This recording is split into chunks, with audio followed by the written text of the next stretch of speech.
Bonjour Alexandre, merci, Bonjour Martine. merci beaucoup pour ce temps que tu nous accordes.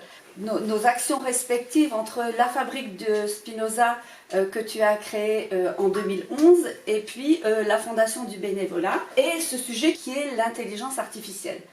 Donc depuis 2011, la fabrique Spinoza œuvre. Son objectif, c'est de redonner au bonheur sa place au cœur de notre société. Depuis 1995, la Fondation du bénévolat accompagne le monde associatif, les initiatives, l'engagement solidaire des bénévoles et la transmission aux jeunes. Donc ces deux entités associent leur volonté pour entretenir des espaces de vie dans lesquels l'humain est le moteur de chaque action et de chaque engagement. Selon toi, le développement de la technologie a-t-il une place au cœur de ces missions respectives et complémentaires? Ta vision sur l'intelligence artificielle, est-ce qu'elle peut apporter du bien-être et une plus grande efficacité dans nos vies professionnelles et également dans nos engagements associatifs? Oui, tout à fait. J'ai une vision plutôt positive des choses, optimiste. Je pense que la technologie et l'intelligence artificielle, ça peut être un moyen d'éviter des tâches qui sont délicates, qui sont difficiles, à basse valeur ajoutée ou qui font que la vie au travail n'est pas une bonne vie. Je vais prendre un exemple. L'un des journalistes les plus actifs au monde, c'est un robot japonais qui a écrit plus d'1 milliard d'articles en s'appuyant sur des dépêches de presse et relatant ainsi des résultats sportifs ou des résultats financiers. Et ça me paraît intéressant. Ou un autre exemple, ce sont au sein de la Direction générale des douanes et des droits indirects, donc dans le service public français, ce sont des drones qui sont en partie pilotés par l'intelligence artificielle, qui vont aller sur des parcs de containers et observer l'état du parc et donc préserver les fonctionnaires, préserver leur santé, s'assurer qu'ils ne soient pas exposés à des émanations toxiques. Donc c'est une plus-value en termes de travail pour les agents de la fonction publique.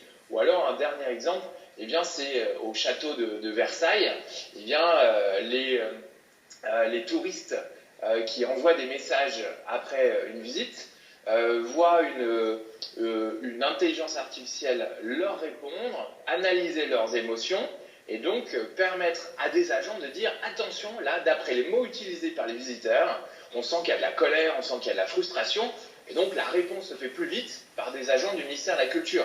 Et tous ces exemples-là vont dans le sens de dire qu'il peut y avoir assistance, valeur ajoutée de l'intelligence artificielle ou substitution pour des fonctions qui sont délicates ou qui sont pénibles. Alors après, pour ne pas être exagérément optimiste, il me semble que l'un des chiffres marquants, c'est celui du cabinet Hayes de conseil et réflexion ressources humaines, qui dit que 85% des qualités du leader de demain s'apparentent à l'intelligence émotionnelle. Et donc on pourrait dire, peut-être que l'enjeu, ça n'est pas tant de développer l'intelligence artificielle, mais plutôt de développer l'intelligence émotionnelle. Ou une autre manière de voir les choses également, c'est de dire, est-ce que finalement nous ne sommes pas à une époque où la grande question c'est celle des valeurs?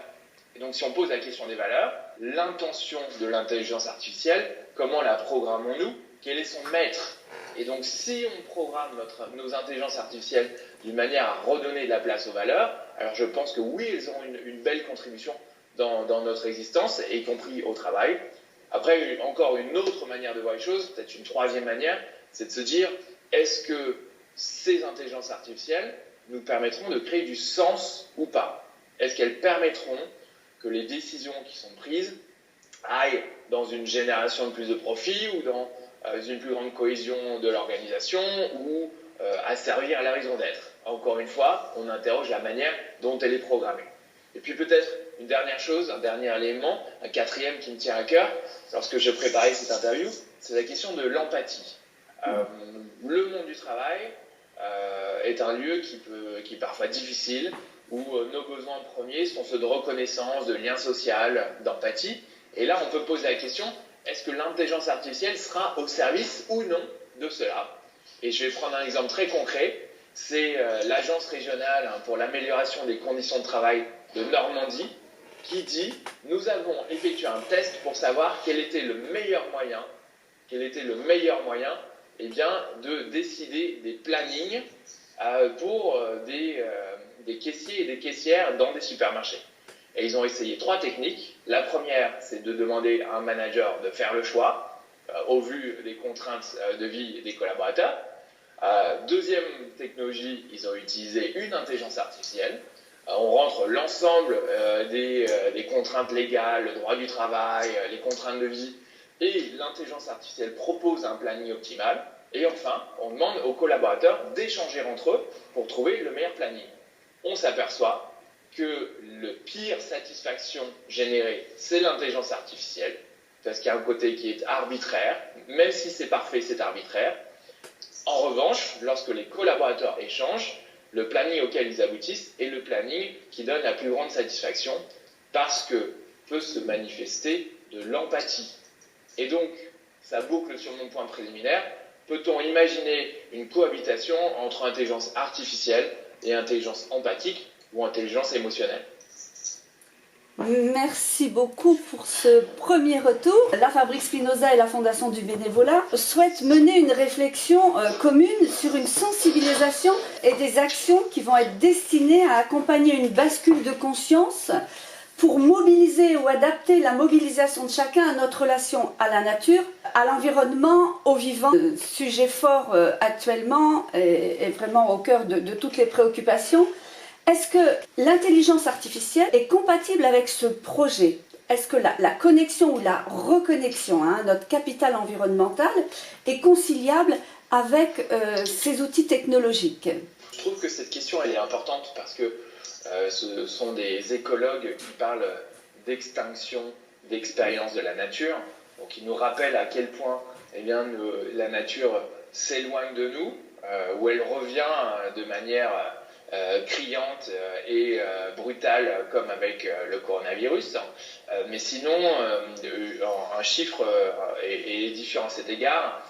Entre, de mémoire, 1950 environ et les années 2000, on observait une diminution par 2 du nombre de mots de nature dans les chansons du top 50 ou du top 100 en France. Donc petit à petit, la nature quitte nos vies, y compris dans notre imaginaire, y compris dans notre langage. Alors, est-ce que la technologie est susceptible de répondre à cette extinction de l'expérience environnementale?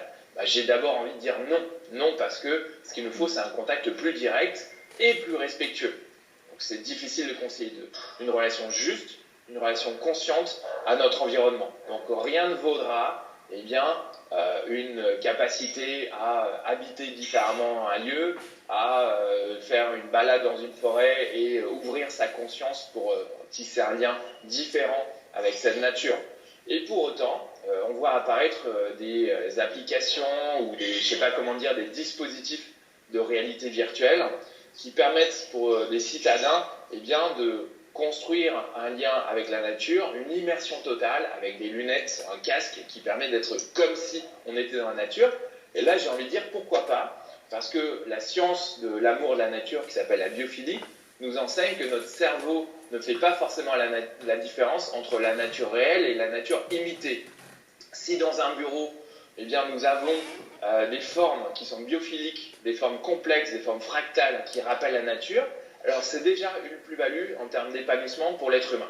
Donc je pense que des technologies comme la réalité virtuelle peuvent nous permettre de rester en contact d'une certaine manière avec la nature, tout en la préservant, c'est-à-dire en évitant de prendre un avion jusqu'à 10 000 km pour arriver sur une zone dans laquelle on va polluer.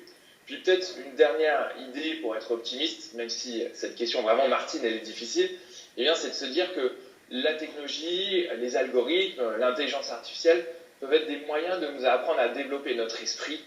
Et je pense que se reconnecter à la nature, c'est aussi se reconnecter à nous-mêmes et développer notre grandeur spirituelle. Et je suis familier avec des applications qui vont permettre à des méditants de leur donner ce qu'on appelle un biofeedback, un feedback biologique de la qualité de la méditation qu'ils sont en train de conduire.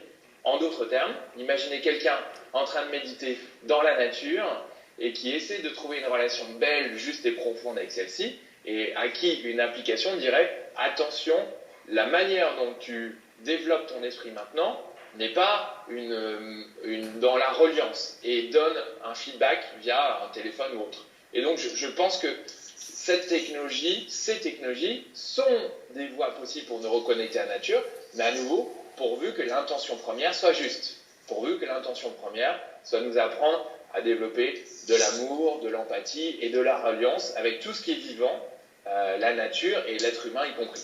En conclusion, ton maître mot, c'est quand même l'intelligence humaine qui va rester maître de cette négociation avec cette intelligence artificielle et ça semble être la préoccupation qu'on doit avoir dans ces projets. Donc merci beaucoup Alexandre d'avoir alimenté la réflexion de cette table ronde autour de ce colloque sur l'intelligence artificielle et puis à très bientôt. Merci, au revoir. À très bientôt Martine.